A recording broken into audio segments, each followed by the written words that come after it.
I had gone to kindergarten 2 years, and as Peggy jokingly says, I'm the only person she knows who went to 2 years of kindergarten and flunked the first grade.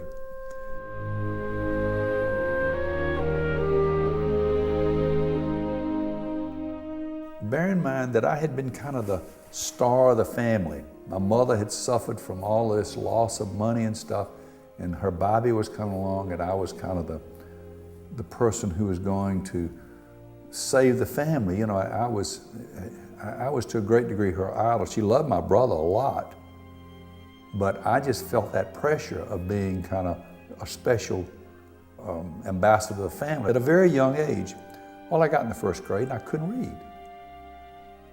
And it was very upsetting to my mother because she'd always been an excellent student. See, this would have been 1938. I went in the first grade in rural South Georgia. There was no teacher aides or anything like that. There was just one class. And they had a book called Dick and Jane. And I could not read it. They used to say they didn't know whether Bobby was dumb or whether Bobby was lazy. And they kept me in the first grade 2 years. I was larger than most kids. I grew fast. I matured fast. And so I skipped the second grade. I went to summer school every summer, which became a major part of our life because we couldn't go swimming at a place we all went to, which was Radium Springs, until I had gone to my summer school. So my brother was always angry because I had to go to summer school because she wouldn't take us out until I got out of summer school, out of my class. And it wasn't in class, it was just a teacher who I sat down and tried to read. In the third grade, I don't know how I passed. I still couldn't read. In the fourth grade, I still couldn't read. About the only compliment I ever remember getting is art. I could draw a little bit. But there were no other compliments I ever got in school. I was a failure. I was at the bottom of the class. I knew I was at the bottom of the class. Highly frustrating to my mother and my daddy. Oh, I was just desperate. I was totally desperate. I was hitting bottom. Back in those days, they read the Bible in the school every day, and we always said the Lord's Prayer. My best friend was George Stern, who was number one in the class, and George used to read the funny paper to me. That embarrassed my mother. But I couldn't read it. I wanted the funny paper, so George would sit down and read the funny paper to me. In the fourth grade, I couldn't read the funny paper. And I remember, though, that I had a teacher then. The teacher's name was Miss Brooks. I remember her. She was to talk about God. And she told me, I remember her telling me, she says, if you pray to God, that you will get your prayers answered. And so I remember my mother used to put me in bed, and I would get out on the side of the bed and pray to God that He would help me pass. Then I remember going to the fifth grade, and another one of my good friends was Jimmy Bennett. I remember the teacher's name was Miss Powell. I still could barely pass. I was socially promoted, there's no doubt about it, I was socially promoted. And it was in the same school that my mother had gone to high school in. But I remember her calling me back. I remember I standing in front of her desk, and Jimmy standing next to me. And I remember her pointing to me and saying, Bobby, you test to be just as smart as Jimmy. Why can't you read? And I just hung my head. I didn't know. I remember I was in a debate in the seventh grade. And that's the first time I can ever remember getting an academic compliment. And the teacher told me after, she says, Bobby, you did a fabulous job. You really did. And I said, I did. You know, this was something that I did that. I remember in junior high, you could take pre-algebra. And I struggled real hard to get to be a satisfactory student so I could pass pre-algebra. And I did. They probably just barely let me by. I got interested in girls. I don't know, we had dates then, but I remember going to dances and holding a girl up close to me. My parents danced a lot, so it came very natural to learn how to dance. And I met Peggy at a dance. So dancing was very much of a part of my high school, junior high, and very much of a part of my college life. I remember by the 8th grade, I was beginning to get so that I was getting a little bit better as a student. And I had no trouble attracting girls. I remember I thought I was in love with a girl by the name of Ann Miller.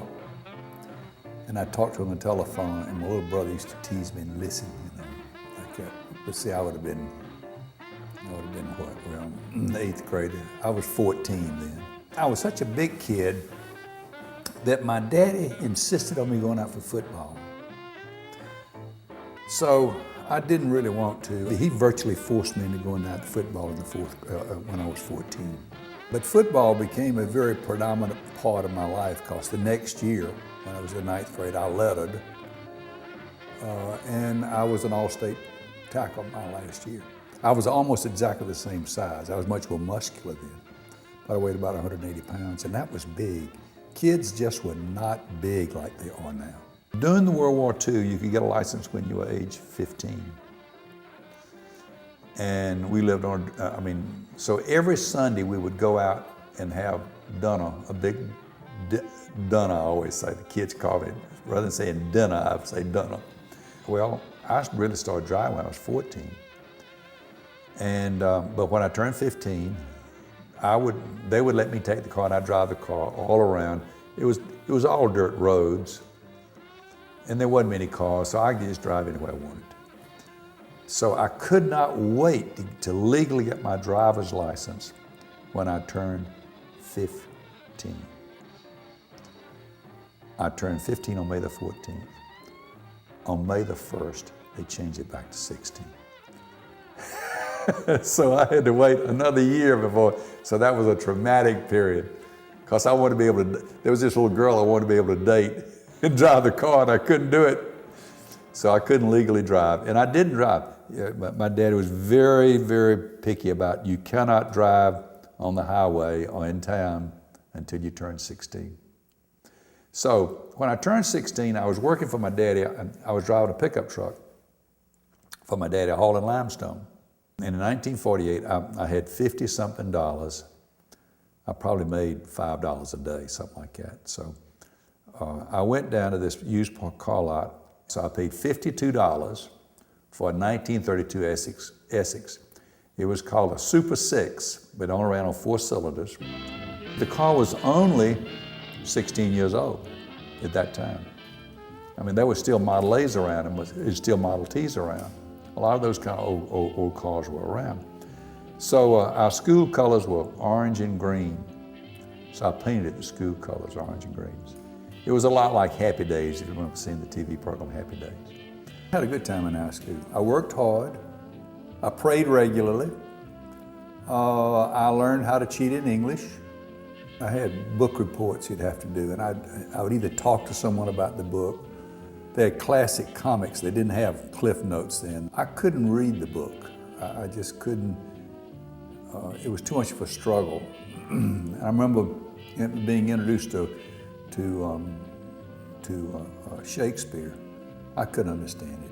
And to this day, it's very difficult for me to read Shakespeare and understand it. So high school, I began to make good grades. I remember my senior year, I wanted to make straight A's. And so I went around to each one of my teachers and I said, yours is the only class that I'm having trouble keeping from making an A. And I was having trouble in a lot of them, but at any rate, I ended up making an A after telling them all that. So I think I kind of sold myself on the idea of making an A. But I was a big-time football player, and I was one of the favorites like they used to have in the annual and stuff like that. I had a wonderful time in high school. I remember when I was 16, I said, I wouldn't mind being 16 another 2 years. And I had this little girl, Lucy Hillsman, that I was really smitten with. My mother was always concerned that I would get overly involved with it. Very dependent upon me. My mother was very wise in that respect. Rather than telling me not to spend any time with her or trying to separate me from Lucy, she had Lucy over the house. I realized that this girl was not going to fit into the family. So she was very smart in that respect. I went off to Auburn. She was 2 years behind me. She went down to Gulfport College, which is a boarding school for girls down in Gulfport, Mississippi. And then she transferred to Auburn my junior year, her freshman year. And we split quickly, it was obvious. But high school, I was in the last class to graduate from an 11-year high school. Well, a lot of boys, especially, would come back their senior year and play football. And I came back to play football my senior year with the idea of maybe getting a college scholarship. I knew I wanted to take engineering. The main reason I wanted to take engineering is because I didn't have to do any English. I could avoid, humanities and stuff like that. It was strictly math oriented. And I was good at mechanics. I could work on a car. I could do things like that. So I went to Auburn.